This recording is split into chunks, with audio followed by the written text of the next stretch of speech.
Alright, so if you have been following my channel for some time, you know that I'm heavily invested into the beautiful artwork of the Chili Peppers, and I'm been playing their music on my guitar and listening to them and all that for like over a decade. But I have never, despite this, actually seen them live before. And like I've heard so many times at this point, I never thought, or perhaps we never thought, we would get the chance to see them live with Frusciante again. So yeah, now when we had the chance, I was not late to take the chance, so I went to the Netherlands in Nijmegen, or however it is pronounced, Netherlands you have these really beautiful parks, and the show took place in one of these parks called Goffert Park, and this was the 10th of June 2022, and I did post this in a community post, and I got some questions what I thought about the show and everything, so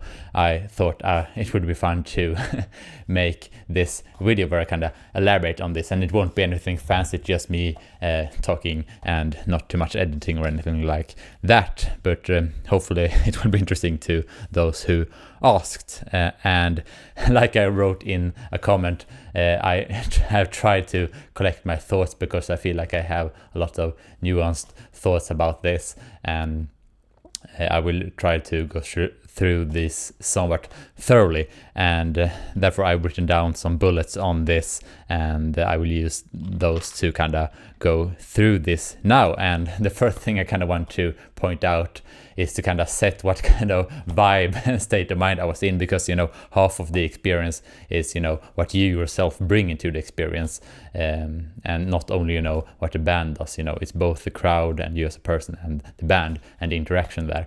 And this was on a Friday, and I don't live in the Netherlands.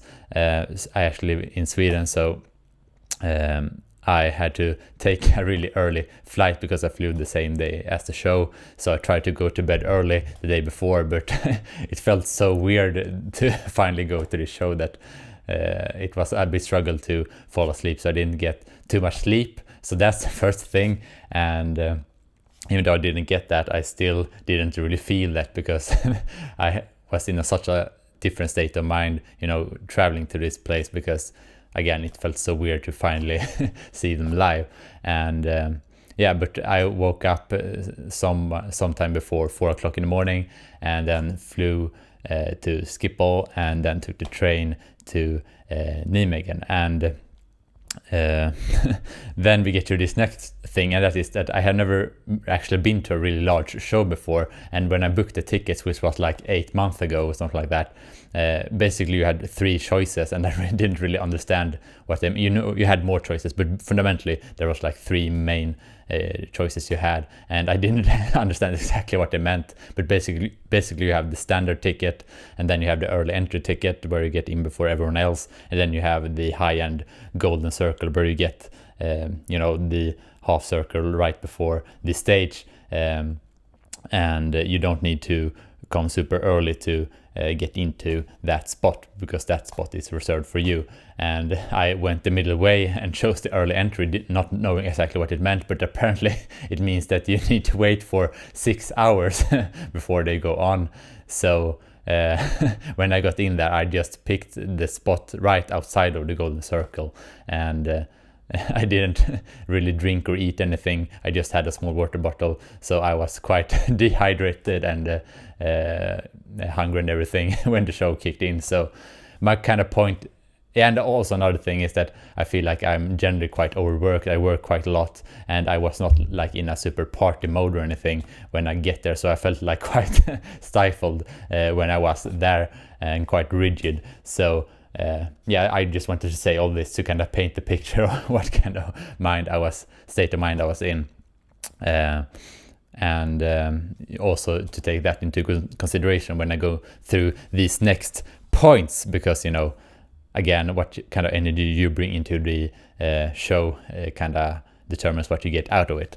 But anyway, the first thing I want to really make clear is that over the years I have definitely obviously felt a lot of passion for this music. I don't know if anyone can relate to this, but sometimes I can get into this state where it feels like you're about to get tears in your eyes, but you don't get that. But you kind of get into a state where you get that feeling. I don't know if anyone can relate to that, and I felt that consistently for this long of a time, over a decade consistently. And when I went to this show, I definitely got several moments where I felt this same inspiring feeling, but obviously with a different flavor. So just that alone was a really strong experience. And some other nuance points. This next point is kind of I feel like it's a bit strange and perhaps easy to misunderstand what I'm saying, but I will try to go through it thoroughly and explain what I mean. But the word I've written down is relatability, that, you know, I feel like I could relate to the band on another level, because I feel like this band, which I really like about the band, is that they make themselves really vulnerable in their jams and all that. You know, they dare to not have everything pre-planned, you know, and I find to get into the zone, you know, where everything flows beautifully and you're in, you know, that flow state, I find that, you know, you can't know exactly 100% know what to play beforehand throughout the whole show, and you can't, on the other hand, just be completely loose and just be completely what's the word, like you be completely loose and don't know anything about what you're trying to do, or not having a clear intention or anything like that, because then it just becomes noise. But to get into that flow state, I find that you need to combine these two. So you need to have practiced a lot and have a lot of ideas and a lot of things in your muscle memory and repertoire and all that, and but you also need to have a certain kind of looseness, and you need to kind of dare to go into a jam and not really be too rigid about exactly what to play and really listen to. For example, if you're a guitarist, listen to what the bass is doing and dare to adapt your playing to that, and then build on that together and all that. And you need to be really vulnerable to do that in front of so many people, and also be really open-minded to really take in everything that's going on and kind of find your place in that, to build on that together in that present moment. And my point is that what I just described there is a really delicate balancing act, and there are a lot of moments, you know, when I felt like they were more into that balancing act, where, you know, they got more into the flow, and sometimes where I felt like they were more seeking to find that flow. So, you know, the point is that it wasn't like this band was in that flow like for the complete 1.5 hour or however long the show was. But, you know, it kind of goes in, they kind of went in and out of that, in my experience at least. I don't know how it felt for them, obviously, but I didn't just say my experience. And, you know, I feel like that balancing act, to find that inspiration, is something that I struggle with myself every day. You know, I find that, you know, you really need to be creative and dare to try new things and all that to kind of get into that state. And sometimes, you know, myself, I can feel that I'm doing something wrong, that it is so hard to get into that state. And, you know, yeah, again, it can feel like I'm doing something wrong, but it's nice to at least get the same feeling now when I listen to the band live, because I feel like they need to work on the exact same thing as I work with myself, you know, to find that balancing act, and that you really need to put in a lot of effort and open-mindedness and all that, and, you know, leave your ego outside and just, you know, just seek and find that flow state in the present moment. And the point there, I feel like it's, you know, this band, they have been doing this for decades and they are masters at this, and they are on a completely different level compared to me, but it still seems like they have even though they're on a completely different level than me, it still feels like, you know, they fundamentally have the same challenge as me.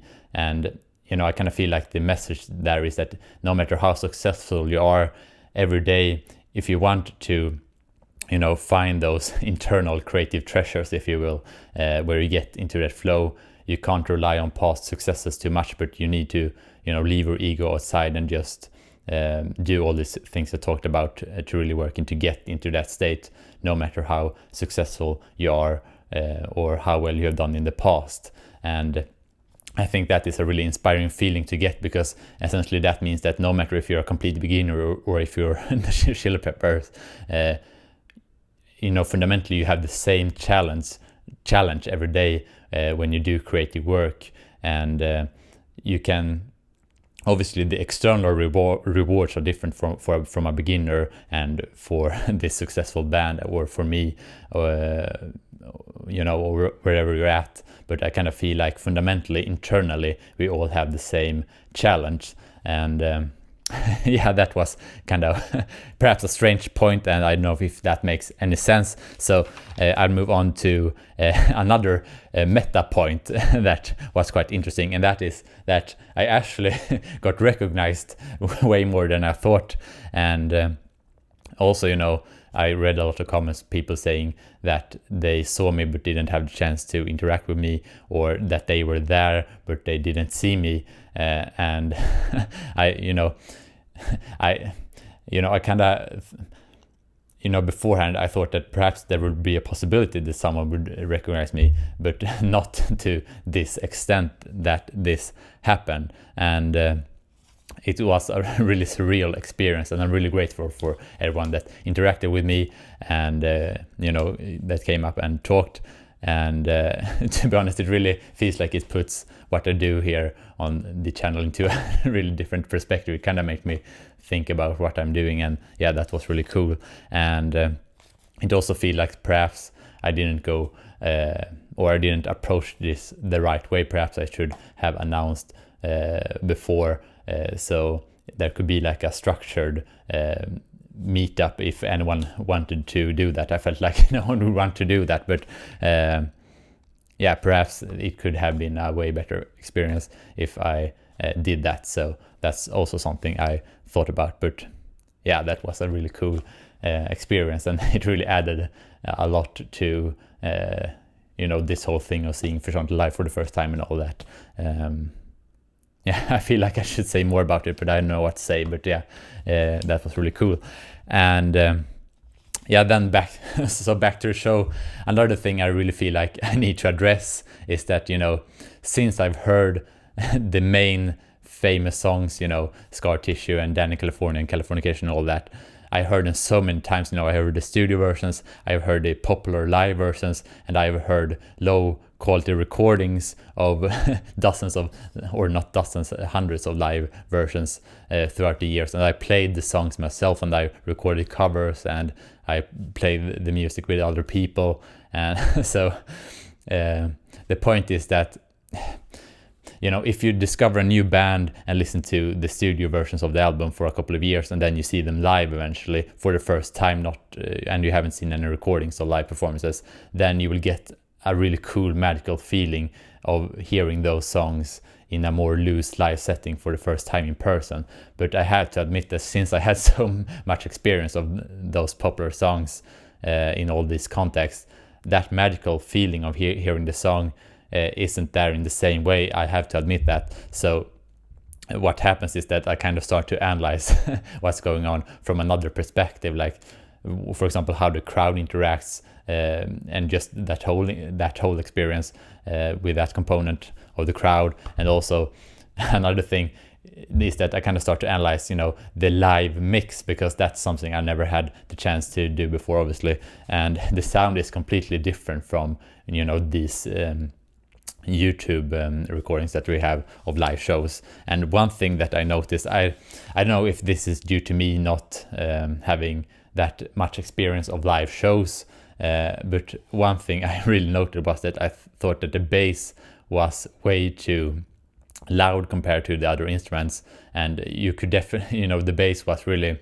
you could feel it in your chest really clearly. So it was a really strong bass frequency, but I felt like it was way too strong, and I felt like it kind of killed the dynamics of the bass, but also the dynamics of the whole band. And when I say the bass, I do not only mean the bass guitar, but also the bass from the drums. And I kind of felt like it got a muddy kind of feeling to the sound. And I felt like the vocals and the guitar was a bit too quiet sometimes. So I'm really curious to what other people think about this, if this is just me being inexperienced and being used to, you know, the YouTube sound or whatever, and or if people actually agree with me that the bass was unusually loud and all that. And I think that's really unfortunate, because what I really love about this band is, you know, that beautiful interaction between all the different elements, the bass, guitar, and the drums, and the vocals, and, you know, in the jams with the bass and the guitar and sometimes the drums. And what I mean by that is sometimes they do jams without the drums. Not that the drums are bad, because they are lovely. So that's one thing I noted, and also that it kind of ties into the relatability point I made, that, you know, I played in bands before, and also, you know, I've done a lot of recordings myself, and I quite often get frustrated that, for example, when I played in band, that I felt like the sound got too muddy, and it wasn't a nice balance between the instruments, and, you know, it's easy that the drums get too loud, or that, you know, the dynamics between the instruments isn't there sound wise, even if the band is playing great. And I kind of felt like that was a personal issue that I struggled with, but it's actually kind of nice to find that I get a similar experience with, you know, this band that I've been following and getting so much inspiration from a long time. And, you know, it just proves that the challenges that I'm going through are indeed very common challenges, and that is actually a nice feeling to get. And again, it kind of increases the relatability a lot. And yeah, also I kind of analyzed, you know, I focused quite a lot on the guitar sound. First of all, it was really cool to see the actual physical amps. You know, when the Nas performance was over and they start to prepare the show for the Chili Peppers, you know, Nas was playing before the Chili Peppers.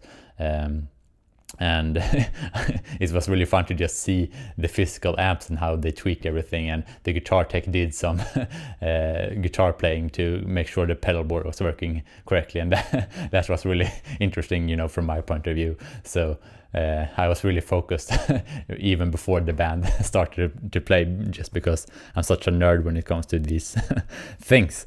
But yeah, when the band was playing, I kind of analyzed, you know, the sound of the guitar, and if I remember correctly, I felt like it was actually more it like had more high-end frequencies than I thought it would have, like treble frequencies or like presence. And that was something I noticed. And I also noticed that I felt like it was very different how the guitar sat in the live mix, if you will, for different contexts. Like you know, sometimes I felt like the guitar kind of disappeared and went into the background, and sometimes it was way clearer, and it cut through more than I expected that it would, because generally I felt like it didn't cut through enough because of the loud bass frequencies. So I also, you know, did a lot of analyzation regarding that during the show. Again, because I've heard the main popular song so many times. And another thing that I really focused a lot on was, you know, obviously the improvisations, which I really love, of course, about the band. But I have to also admit here that, again, my mind immediately started to analyze, you know, when John improvised these famous kind of songs like Scar Tissue or Dan in California and all that, because, you know, I heard so many live performances, and I know, you know, and also, you know, I played a lot of those solos myself and made up my own solos to those songs and just practice that. So when I hear the playing, my mind kind of starts to getting ideas, and then when John goes into a different direction, my mind kind of starts to thinking, oh, why he did it do that way and all that. So that can kind of take away from the experience as well. But yeah, it's such a strange experience to have all this experience myself, and then seeing it live in person. It's so strange to take it in, you know. And you kind of start to analyze where, you know, when he improvised you can recognize certain licks. Sometimes they feel like they are the same as something you've heard in the past, and sometimes it feels like it's a similar lick to what you've heard in the past. And a clear example of this was the Californication intro jam, where he kind of did that Slane Castle alternating between open strings, but with a different rhythm. But that is just one example, but I heard tons of things like that throughout the show, or maybe not tons, but some that I felt I could recognize. So yeah, and also another aspect with improvisations is that it was really interesting to just feel, which when you're there in person, you can kind of feel the connection in a different way, kind of try to feel how connected John and the band is to that flow state, because we have all these awesome live shows on YouTube where I feel like they are completely in flow for like several hours or like the whole show. So I really know what that feels like, and it was kind of interesting to see how much that feeling was there throughout the different jams and all that. And I have to admit that, and I think this is expected as well, that obviously I don't feel like they were in that flow state that they are in their top shows like Slane Castle or La Cigale or those shows. Again, I definitely feel like they are seeking to find a flow, and sometimes they are more there than they are. Yeah, and sometimes they find it more and sometimes they find it less. But overall the floor is really, really high, so I'm not saying it was bad or anything, but yeah, that's that. And yeah, what else have I written down? Yeah, and the next point I've written down is that during the show, again, I was in a quite rigid state, and I have to admit that part of me, even though I really enjoyed the show, part of me just wanted to go and drink some water, because I was really dehydrated. And again, I was quite, to be honest, quite stifled. I'm not that good at attending live shows, I get, as a person, or at least in the state of mind I was in then, due to several reasons. But a really big point that I've written down here is that I feel a really, really strong residual effects. I feel like this experience, it feels like it kind of changed me just to the core. I don't know how to explain it, but I feel different days after this experience, and it feels like some form of resolution to finally have been seeing John live with the Chili Peppers in person, and I don't really know how to describe it, but it's really subtle but still really strong, so it's kind of hard to explain. But yeah, really awesome experience to have had the chance to see them simply after being so invested into the band for such a long time. And then finally, my final point, or the final bullet, or actually I missed a point that I really wanted to hit here before, and that is that, I talked about that I recognize so many songs, and that kind of takes away from the experience. And because of that, I really, really appreciate, probably my favorite songs from the show was I Like Dirt and One Way Traffic from Unlimited Love. And they also did Hard to Concentrate, and I really appreciated those three songs. And especially, I really liked I Like Dirt and One Way Traffic. I feel like One Way Traffic isn't the most appreciated song on the album. I feel like not many people talk about it when I read about it in general. But I had to admit that live, I felt like it was the best sounding song in the whole set that night. And probably it is due to me having never heard that song live before at all, and the same thing goes for the other two songs as well. At least I believe it was the first time they played Hard to Concentrate with John, or at least it was very rare. And I Like Dirt, perhaps I've heard it one time or something like that if they had done it before, but it was essentially like hearing it for the first time live. So for those songs, I definitely got that kind of effect that I described before, that magical feeling when you have only pretty much heard the studio version, and then you finally get to hear the live version of it. So that was a really cool experience. And I kind of think I had to reset the camera because it turns off after 30 seconds. So yeah, now we're back. But yeah, the point is, it was really nice to hear those songs, and I could really appreciate it, and because my mind wasn't bringing up all these associations I have with the songs from other live performances in the past, and I haven't played these songs myself either too much, so that was really a cool experience. And to be honest, I would probably enjoy more to hear a live performances where they play through the whole Unlimited Love album, because I really love that album, and it was such an awesome experience to hear it for the first time. And you know, I know they did this with the Getaway album, so I would really appreciate a show with that. And I know obviously the main part of the crowd doesn't want this, so obviously they're doing the right thing to do it as they're doing it. But me personally, I would probably really enjoy a playthrough of the whole album, the whole Unlimited Love album. So yeah, and now we get to the final point I want to make, and that is that, you know, I don't know but for the others, but for me that got the early entry, I got a goodie bag, and there I feel are a lot of symbolic value in that I will get to. So perhaps it is more interesting than it sounds like. But what we got in that was a poster, a card, and then we got coins to buy. I think it was to buy beverages and food and snacks and all that. But you know, I didn't use any of it. I just went immediately to the best spot, you know, just outside the golden circle and slightly to the right, because obviously there is where John stands, and he stands to the right of the scene from the audience perspective, always. And yeah, after the show, when I've been standing there for 8 hours, I didn't really feel like standing in line for a snack or something like that, so I didn't use that.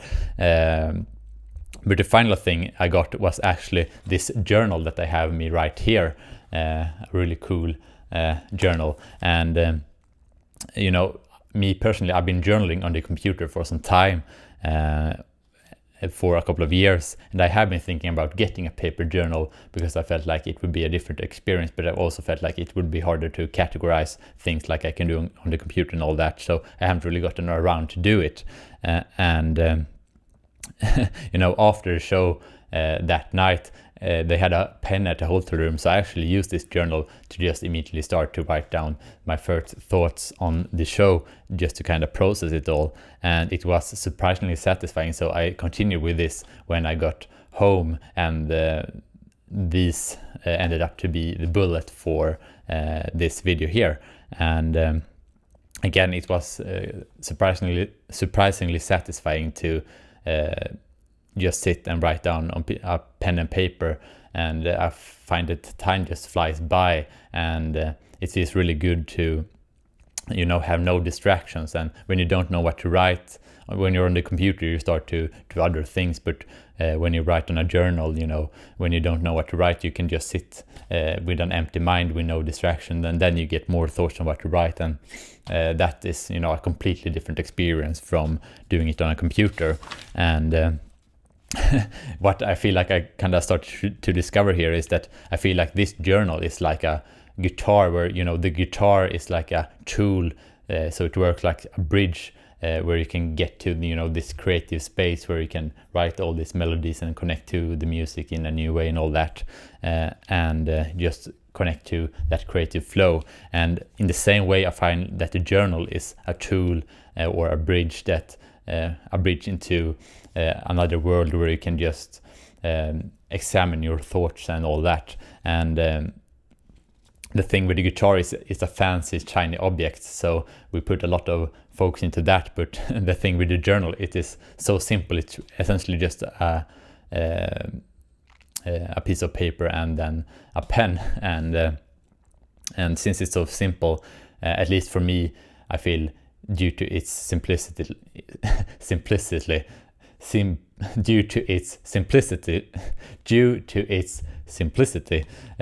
I feel like I have overlooked it, and I kind of find it to me, that kind of makes it interesting that when I go to this show with the Chili Peppers, I actually get this tool that I've been overlooking. And it's also interesting because I've had these thoughts that I want to start to write a journal, because I get these random thoughts that I feel like I want to try to learn to how to express. And I feel like the journal is a great tool to start to collect these thoughts and make them more presentable, so that I can start to practice expressing them.